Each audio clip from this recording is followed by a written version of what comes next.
Present by Deewana music furrow.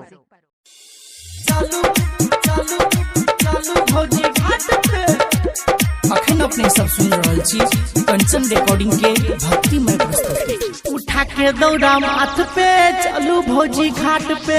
Present by Deewana music furrow.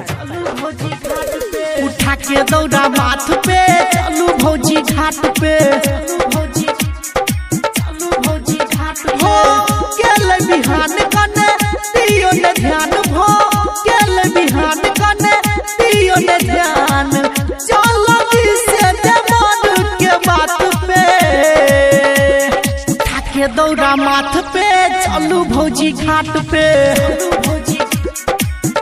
भौजी घाट पे उठा के दौड़ा माथ पे चलू भौजी घाट पे। चलू भौजी घाट पे। DJ good Madhubani, DJ good Madhubani.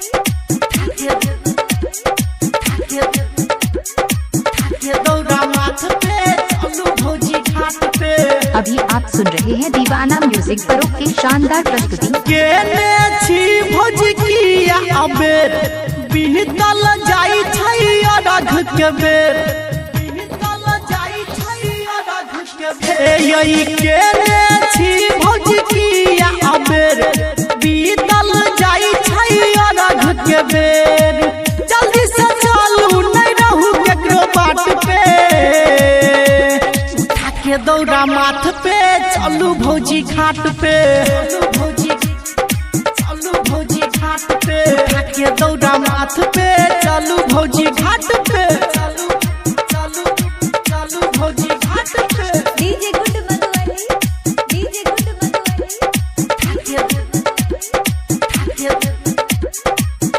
दौड़ा माथ पे चलू भौजी घाट पे। प्रेजेंट बाय दीवाना म्यूजिक फरो। राइटर विकास के बात मान लिया हे हाली हाली दौड़ा सजा लिया। हाली हाली दौड़ा सजा लिया।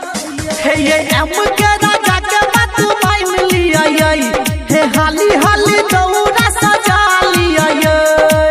कहो यार आगा फुटबॉल होने हाथ के।